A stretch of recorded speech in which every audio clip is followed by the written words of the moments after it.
നമസ്കാരം. ഭാരത് ലൈവിലേക്ക് സ്വാഗതം. കിറ്റെക്സ് സാബുവും CPM-ഉം പിണറായി വിജയനും ഒക്കെ തമ്മിലുള്ള പ്രശ്നം കഴിഞ്ഞ കുറെ നാളുകളായി ഇങ്ങനെ കിരിയും പാമ്പും പോലെ ഇങ്ങനെ നടന്നുകൊണ്ടിരിക്കുകയാണ്.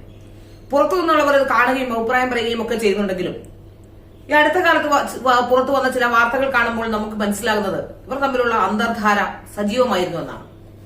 2 കൊല്ലങ്ങൾക്ക് മുമ്പ് കിറ്റെക്സ് സാബു പിണറായി വിജയനെ കുറിച്ച് മാധ്യമപ്രവർത്തകർ ചില ചോദ്യങ്ങൾ ചോദിച്ചപ്പോൾ പറഞ്ഞത് അദ്ദേഹം തനിക്ക് അച്ഛനെ പോലെയാണ്, തന്നെ ശാസിക്കാനുള്ള അധികാരം അദ്ദേഹത്തിനുണ്ട് എന്നാണ്. ആ ഓഡിയോ നമുക്കൊന്ന് കേൾക്കാം. ഞാന് ഇന്നലെ എന്റെ വാർത്താ സമ്മേളനത്തിൽ വളരെ വ്യക്തമായിട്ട് പറഞ്ഞു, മുഖ്യമന്ത്രിയെ ഞാൻ ഏറ്റവും കൂടുതൽ സ്നേഹിക്കുന്ന ആദരിക്കുന്ന ഒരാളാണ്. ഏതാണ്ട് 18 വർഷമായിട്ട് കുടുംബപരമായിട്ട് വളരെയധികം ബന്ധം പുലർത്തുന്ന ഒരാളാണ് ഞാൻ. എന്റെ പിതാവ് തുടങ്ങി അദ്ദേഹവുമായിട്ട് വളരെ അടുപ്പത്തിലുള്ള ബന്ധമുള്ള ഒരാളാണ്. അദ്ദേഹത്തിന് എന്നെ ശാസിക്കാനും വഴക്ക് പറയാനും ഒക്കെയുള്ള അധികാരമുണ്ട്, എന്തും പറയാനായിട്ടുള്ള അധികാരമുണ്ട്. അദ്ദേഹത്തിന് ഞാൻ എൻ്റെ മനസ്സിൽ കൊടുത്തിരിക്കുന്ന സ്ഥാനം വളരെ വലുതാണ്. അതുകൊണ്ട് എന്ത് പറഞ്ഞാലും അതിനെപ്പറ്റി പ്രതികരിക്കാൻ ഞാൻ തയ്യാറല്ല. കിറ്റെക്സ് സാബു അന്ന് അച്ഛനെ പോലെയാണെന്നൊക്കെ പറഞ്ഞെങ്കിലും പിന്നീട് കിറ്റെക്സ് സാബുവും കിഴക്കമ്പലത്തെ CPM-കാരും ഒക്കെ തമ്മിൽ വലിയ തരത്തിലുള്ള പ്രശ്നങ്ങൾ ഉണ്ടായതായി നമ്മൾ കണ്ടതാണ്.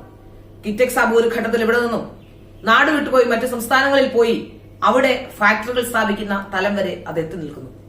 എന്നാൽ കഴിഞ്ഞ ദിവസം ഇലക്ഷൻ കമ്മീഷൻ സമർപ്പിച്ച ചില റിപ്പോർട്ടുകളിൽ പുറത്തു വന്നത് ഇതൊക്കെയാണെങ്കിലും അന്തർധാര സജീവമായിരുന്നു എന്നാണ്. ഏതാണ്ട് ഏറ്റവും കൂടുതൽ തുക, അത് 30 ലക്ഷത്തോളം രൂപ ആ ഇലക്ഷൻ ഫണ്ടായി കിറ്റെക്സ് സാബു നൽകിയിരുന്നു. തൃക്കാക്കര തെരഞ്ഞെടുപ്പ് നൽകിയപ്പോൾ തന്നോട് ഫണ്ട് ചോദിച്ചു, താൻ നൽകിയതാണ് എന്നൊക്കെ കിറ്റെക്സ് സാബു പറയുന്നുണ്ടെങ്കിലും കിറ്റെക്സ് സാബു ആണ് ഏറ്റവും കൂടുതൽ തുക കേരളത്തിൽ നിന്ന് CPM-ന് നൽകിയത്.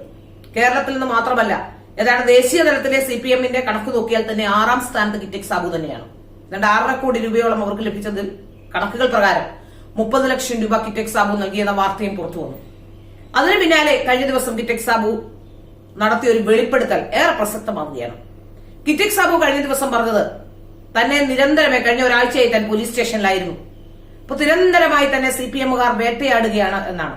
നിരന്തരമായി ഇത്തരത്തിൽ വേട്ടയാടിക്കൊണ്ടിരുന്നാൽ തന്റെ അറസ്റ്റ് പോലും ഉണ്ടായേക്കുമെന്ന് കിറ്റെക്സ് സാബു ഭയക്കുന്നു. കിറ്റെക്സ് സാബു പറയുന്നത് തന്റെ അറസ്റ്റ് പേടിച്ച് തനിക്ക് ഹൈക്കോടതിയിൽ നിന്ന് പോലും ജാമ്യം നേടേണ്ട അവസ്ഥയാണുള്ളത്. സ്ഥിരമായി തന്നെ അറസ്റ്റ് ചെയ്തതെന്ന് ആവശ്യപ്പെട്ടുകൊണ്ട് ഹൈക്കോടതിയിൽ നിന്നും ഒരു സ്റ്റേ ഓർഡറോ അല്ലെങ്കിൽ തന്നെ അറസ്റ്റിനെ വിലക്കുന്ന എന്തെങ്കിലും ഓർഡറുകളോ വാങ്ങിവെക്കണം എന്നൊക്കെ കിറ്റെക്സ് സാബു പറയുന്നുണ്ടായിരുന്നു. ആ കൂട്ടത്തിൽ കിറ്റെക്സ് സാബു പറഞ്ഞ മറ്റൊരു പ്രധാനപ്പെട്ട കാര്യം അതൊരു വെല്ലുവിളി തന്നെയാണ്. പിണറായി വിജയനെ വെല്ലുവിളിച്ചുകൊണ്ട് കിറ്റെക്സ് സാബു ഒരു കാര്യം പറയുന്നുണ്ട്. കിറ്റെക്സ് സാബു പറയുന്നത് തന്നെ അറസ്റ്റ് ചെയ്താൽ ഒരാഴ്ചക്കകം മുഖ്യന്റെ പൊന്നോമനയായ മകളെ അറസ്റ്റ് ചെയ്യിപ്പിക്കുമെന്നാണ്. സ്വപ്നയുടെ കയ്യിലിരിക്കുന്നത് പോലത്തെ ബോംബല്ല തന്റെ കയ്യിലിരിക്കുന്നത്. വളരെ കൃത്യമായ തെളിവുകളുടെ പിൻബലത്തിലാണ് കിറ്റെക്സ് സാബു ഇത് പറയുന്നത് എന്ന് കിറ്റെക്സ് സാബു വെല്ലുവിളിച്ചുകൊണ്ട് തന്നെ, അതും പൊതുസമൂഹത്തിൽ, പൊതുരംഗത്ത്, പൊതു ചടങ്ങിനിടെ വെല്ലുവിളിച്ചുകൊണ്ട് തന്നെ കിറ്റെക്സ് സാബു പറയുന്നുണ്ട്. ഇതിൽ നിന്ന് നമുക്ക് മനസ്സിലാകേണ്ട ഒരു കാര്യം, കിറ്റെക്സ് സാബുവിന്റെ കയ്യിൽ കൃത്യമായ തെളിവുണ്ട് എന്ന് തന്നെയാണ്. അങ്ങനെ ആവശ്യമില്ലാതെ എന്തെങ്കിലും ഒരു കാര്യം പറയുന്ന ആളല്ല കിറ്റെക്സ് സാബു. പ്രത്യേകിച്ച് CPM-ന് ഇത്രയൊക്കെ പ്രശ്നമായിട്ടും ഇത്രയും തുക നൽകി എന്ന് പറയുമ്പോൾ കിറ്റെക്സ് സാബു മാസപ്പടി വീണയ്ക്ക് നൽകിയിരുന്നു എന്ന ചോദ്യം പോലും പ്രസക്തമാവുകയാണ്. അതിന്റെ കണക്കുകൾ കിറ്റെക്സ് സാബുവിന്റെ കയ്യിലുണ്ടോ എന്ന സംശയം ബലപ്പെടുന്നു. ആ സംശയം ബലപ്പെടാനുള്ള കാരണം കിറ്റെക്സ് സാബുവിന്റെ ഈ വെളിപ്പെടുത്തൽ തന്നെയാണ്. അതുകൊണ്ട് തന്നെയാണ് സാധാരണക്കാരായ ജനങ്ങൾ ഇക്കാര്യം ചോദിച്ചാൽ കിറ്റെക്സ് സാബുവിന് അത് പറയാനുള്ള ആധികാരികതയുണ്ട് എന്ന തോന്നലിലേക്ക് എത്തുന്നത്. ഏതായാലും കിറ്റെക്സ് സാബു പറഞ്ഞ ഈ കാര്യം അന്വേഷണ ഏജൻസികൾ അന്വേഷിക്കേണ്ടതാണ്. എന്ത് ബോംബാണ് കിറ്റെക്സ് സാബുവിന്റെ കയ്യിലുള്ളത് എന്ന് SFIO അന്വേഷിക്കണമെന്ന ആവശ്യം പോലും ജനങ്ങൾ ഇപ്പോൾ പുറത്തേക്ക് പറയുന്നുണ്ട്. കാരണം കിറ്റെക്സ് സാബുവിനെ പോലൊരാൾ CPM നേതൃത്വത്തെ വെല്ലുവിളിച്ചുകൊണ്ട്, പ്രത്യേകിച്ച് പിണറായി വിജയനെ വെല്ലുവിളിച്ചുകൊണ്ട് ഈ കാര്യങ്ങൾ പരസ്യമായി പറയണമെങ്കിൽ അതിന് കൃത്യമായ തെളിവ് കിറ്റെക്സ് സാബുവിന്റെ കയ്യിലുണ്ട് എന്ന് വ്യക്തമാവുകയാണ്. കിറ്റെക്സ് സാബുവിൽ നിന്ന് പോലും മാസപ്പടി വീണയ്ക്ക് ലഭിച്ചിരുന്നോ? ഇനി ഏതൊക്കെ കമ്പനിയിൽ നിന്നാണ് വീണയ്ക്ക് മാസപ്പടി ലഭിച്ചത്?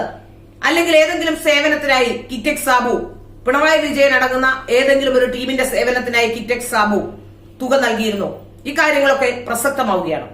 ഏതായാലും SFIOയുടെ അന്വേഷണ പരിധിയിൽ കിറ്റെക്സ് സാബു കൂടി വരണം എന്ന ആവശ്യം ഒരുപക്ഷെ ഷോൺ ജോർജ് ഉന്നയിക്കാതിരിക്കില്ല. കാരണം ഷോൺ ജോർജിനെ സംബന്ധിച്ചിടത്തോളം വീണ് കിട്ടിയ അവസരം തന്നെയാണിത്. വീണയുടെ കമ്പനിയുമായി ബന്ധപ്പെട്ട് ഗുരുതരമായ ആരോപണങ്ങൾ നിലനിൽക്കുന്നുണ്ട്. ആരോപണങ്ങൾ മാത്രമല്ല, ROC അടക്കമുള്ളവ ശരിയാണ്, ക്രമക്കേടുകൾ നടന്നിട്ടുണ്ട് എന്ന തരത്തിലുള്ള റിപ്പോർട്ടുകളും വന്നിട്ടുണ്ട്. അതിനു പിന്നാലെയാണ് മാസപ്പടിയുമായി ബന്ധപ്പെട്ട് തന്നെ അറസ്റ്റ് ചെയ്യരുതെന്നും അറസ്റ്റ് പേടിയുണ്ടെന്നും ഒക്കെ പറഞ്ഞുകൊണ്ട് വീണ കർണാടക ഹൈക്കോടതിയിലേക്ക് ഓടിപ്പോയത്. പക്ഷേ അന്വേഷണം നടക്കട്ടെ, കൃത്യമായ തെളിവുകൾ അവർ ചോദിക്കുന്ന SFIO ചോദിക്കുന്ന തെളിവുകൾ നൽകണം, SFIO ചോദിക്കുന്ന കമ്പനിയുമായി ബന്ധപ്പെട്ട രേഖകൾ നൽകണമെന്ന് കോടതി പോലും പറഞ്ഞു കഴിഞ്ഞു. ഏതായാലും അടുത്ത 7ഓളം മാസങ്ങൾ പിണറായി വിജയന് നിർണായകം തന്നെയാണ്. പിണറായി വിജയനെ സംബന്ധിച്ചിടത്തോളം ഇത്തരം ഒരു വെല്ലുവിളി വരുമ്പോൾ മിണ്ടാതിരിക്കുന്ന ഒരാളാണ് പിണറായി വിജയനെങ്കിൽ അതിൽ സത്യമുണ്ടോ എന്ന് നമുക്കറിയാം. ഏതായാലും സാബുവിന്റെ വെല്ലുവിളി പിണറായി വിജയൻ ഏറ്റെടുക്കുമോ എന്നാണ് ഇനി കാണേണ്ടത്. സാബുവിനെ അറസ്റ്റ് ചെയ്യാനുള്ള സാധ്യതകൾ കുറവാണ് എന്നാണ് മനസ്സിലാക്കാൻ സാധിക്കുന്നത്. കൃത്യമായ തെളിവുകൾ ഉണ്ടായെന്ന് സാബുവും ജേക്കബ് പറഞ്ഞ സ്ഥിതിക്ക് തീർച്ചയായും ഒരു കാരണവശാലും പിണറായി വിജയൻ അതിന് മുതിരില്ല. കാരണം പിണറായി വിജയനെ സംബന്ധിച്ചിടത്തോളം ഏറ്റവും പ്രധാനപ്പെട്ടത് പിണറായി വിജയന്റെ മകൾ വീണയാണ്. വീണയ്ക്ക് വേണ്ടിയാണ് പിണറായി വിജയൻ കണ്ട കാലങ്ങളിലെല്ലാം ഈ കാര്യങ്ങളെല്ലാം ചെയ്തു കൂട്ടിയത്. ഏതായാലും കിറ്റക്സ് സാബുവിനെ കൂടി അന്വേഷണ പരിധിയിൽ വരേണ്ടതുണ്ട് എന്നാണ് കിറ്റക്സ് സാബുവിന്റെ പ്രസ്താവനയിൽ നിന്ന് തന്നെ മനസ്സിലാകുന്നത്. അന്വേഷണ ഏജൻസികൾ കിറ്റക്സ് സാബുവിനെ ചോദ്യം ചെയ്യണം. കിറ്റക്സ് സാബുവിന്റെ കയ്യിൽ എന്ത് തെളിവാണ് ഉള്ളത് എന്ന് വ്യക്തമാക്കണം. എന്ത് തെളിവാണ് ഉള്ളത് എന്ന് കിറ്റക്സ് സാബുവും പൊതുസമൂഹത്തോട് പറയണം.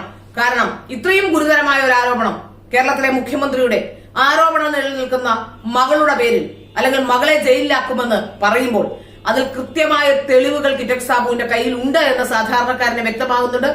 അതുകൊണ്ട് കിറ്റക്സ് സാബുവിനെ അന്വേഷണ ഏജൻസികൾ ചോദ്യം ചെയ്യുകയും സത്യം പുറത്തു വരികയും ചെയ്യണം. പിണറായി വിജയന്റെ മകൾ ആരുടെയൊക്കെ കയ്യിൽ നിന്നും മാസപ്പടി വാങ്ങിയിട്ടുണ്ട് എന്ന ചോദ്യം പോലും ഇപ്പോൾ പ്രസക്തമാവുന്നു.